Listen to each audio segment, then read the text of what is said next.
Please help me welcome Attorney Adenike Chinas. May it please your worship. How many times, Toastmasters, when it's time for table topics, we start cowering in our seats? Anybody know about that feeling? Yes. Table topics master, you see the people with their hands raised, don't call on them today. All the others that didn't raise their hand, I want you to call on them.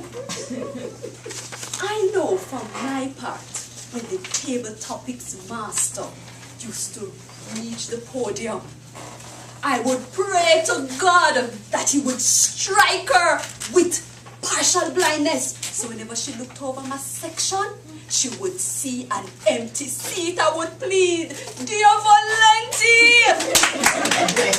But most times the Lord ignored me. Whenever we think of speaking impromptu or with no preparation, why do we get so fearful?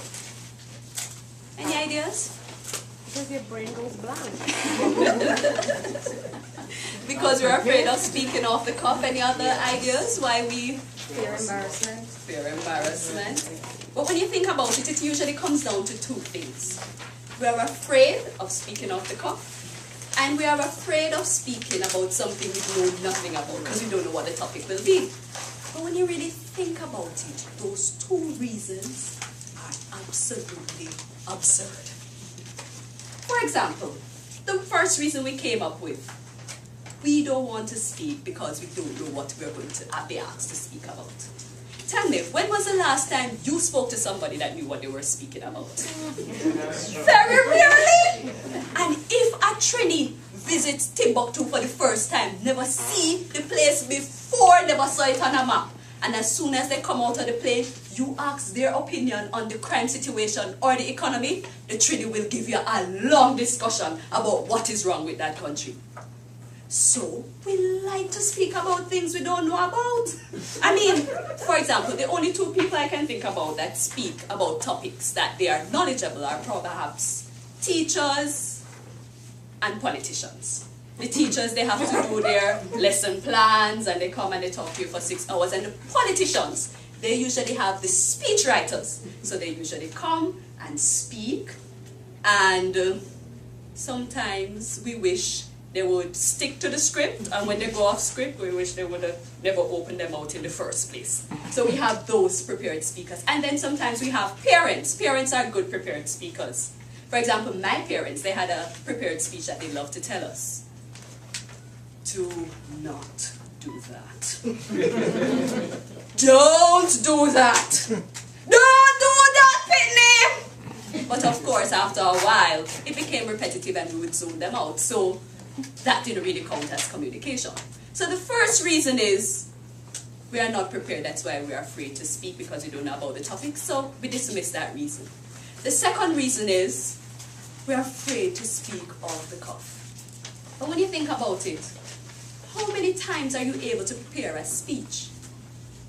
Most of our communication that we do is impromptu.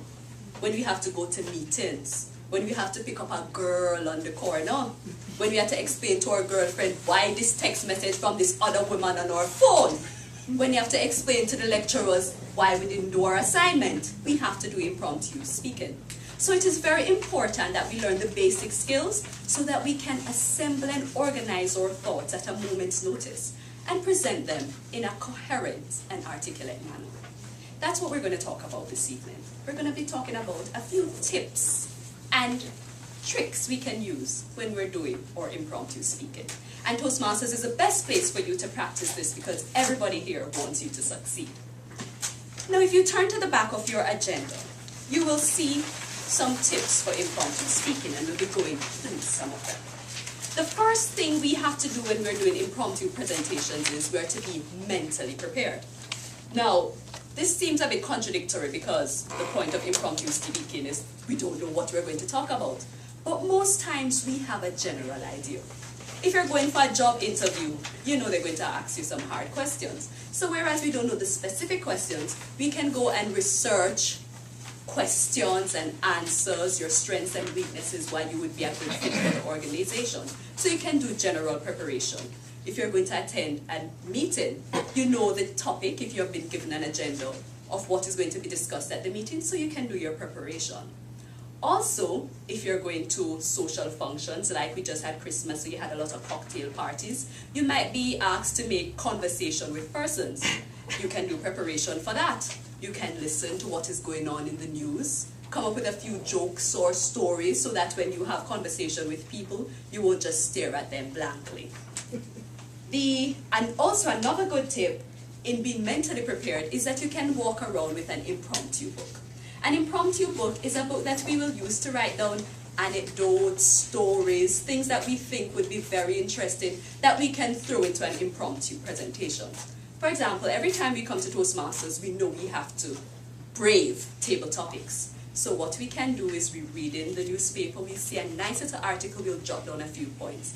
We see a nice turn of phrase, we can jot down some statistics from there. So whenever we are called upon to answer table topics, our minds won't go blank because we can draw upon all the information that we had already been preparing. The second thing we can do is listen. I know this seems very obvious, but sometimes when the table topics master comes up here, I stop listening because I start trying to be invisible. And then I start having mental conversations. Oh gosh, I hope she don't call on me. Or when the boss comes over, oh gosh, what you going to do now? And, and the boss talking to you, not listening, you're not processing. So the first thing we need to do is listen. And then when you're listening, think. I know this also seems self-evident, but a lot of the times when the table topics master calls on me, my brain goes blank. So try and force yourself to think about what you're going to say. The third thing you can do when you're asked to speak off the cuff is to pause. Now, a lot of persons, when you ask them a question, immediately they want to start answering you. Don't do that. You need some time to collate your ideas. You need some time to plan your structure. If it's an uncomfortable conversation, like somebody asks you if you think the boss's clothes is inappropriate, you need some time to try to think how to wiggle out of a situation like that. So pause, collect your ideas. And once you have collected your ideas, remember to speak. So many times we sit there thinking and thinking and thinking, and then we forget to speak. So the fourth thing, the fifth thing, the sixth thing is to tell them something. Now, number 5 said we could confirm. Now, this is a stalling tactics, or sometimes it can be helpful. When you are doing table topics, sometimes you may want to buy some time to answer the question, or your boss asks you, where is the report or the circular that I asked you for the other day, and you haven't prepared it, so you need some time to come up with an excuse that you didn't use yesterday or the day before yesterday. So you can say, report, which circular are you talking about? Are you talking about the one from December or the one from November? So you can use that time to reconfirm the question, and by reconfirming, you can come up with a better answer, or you can clarify a situation. So Governor will tell you, sometimes she has clients and they're talking all over the place, you don't understand what question they're asking. So you bring them together and say, so what you're really asking is how much money I can get if I sue this person. So you also confirm to the person that you have heard what they said so that you can give an informed answer. And then we'll move on to the 6th tip, is to tell them. Now, there are some strategies that we can use when we are telling somebody something. So if you get a table topics question that says the Prime Minister was given the designation of silk, what do you think about that? You can express an opinion. I agree. I disagree. Or you can use a very good technique sometimes, because I would not want to answer that question. Politicians use this all the time. They avoid the question completely. So they said the Prime Minister was given the designation of silk. What does that mean? Or they can talk about corruption or reform or something like that. But if you're in a situation, especially table topics, you can come with an opinion. Yes, I agree. No, I don't agree. And then you provide supporting details. sometimes when questions are asked, we can answer it from the position of cause and effect. So for example, when the cigarette ban came in to the pubs, they could say, what do you think about this cigarette ban? And you said, I think the cigarette ban was good because it will cut down secondhand smoking, and then you go on, you express the cause and effect, the health benefits and things like that. So that is another strategy that you can use. You can also break it down into components or parts. For example, if you're walking along the street and somebody asks you, if you were made Prime Minister, what would you do to solve crime? You could say, well, if I were Prime Minister, to solve crime, I would approach it from 3 aspects: the social, the legal, and the economic. And then you go on to give examples of those situations. So you break it down into manageable pieces and explain it from that aspect. Also, you can discuss the past, the present, and the future. So for example, somebody came and asked me, what do you think about the PNP's victory in the recent elections in Jamaica? And I would say, in the past, they destroyed the country. In the present, they destroyed the country. In the future, they will completely obliterate the country. So you could approach it from that aspect. What happened in the past, what will happen at present, and why you think it will happen in the future. Of course, when you're given an answer, we expect you to use a template. It's just like any other speech. It must have an introduction, a body, and a conclusion. So the introduction, you can tell them what you're going to tell them. For example, with the crime plan, I'm going to speak about 3 areas of legislative, social, economic that we can use to fix the crime situation.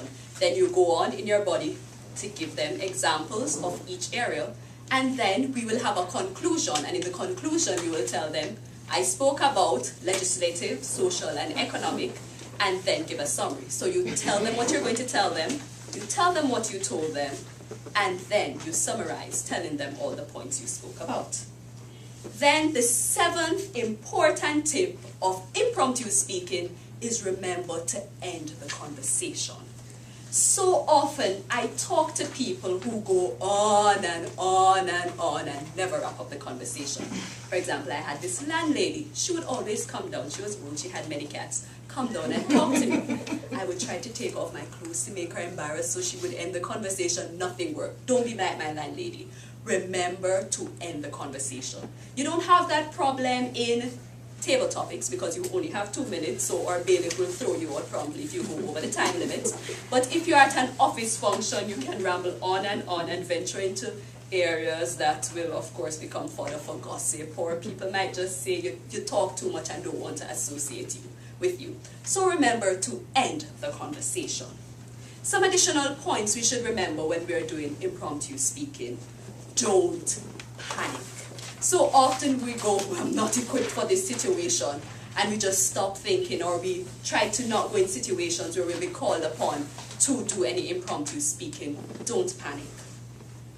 Secondly, don't invent things. Now in Toastmasters, you have license to create things, stories, ideas, fancy things like that. That's very good. But if you're in the workplace, don't invent things. If the boss asks you if you did something, or ask you for a specific statistic, don't make it up. It will get you in problems professionally.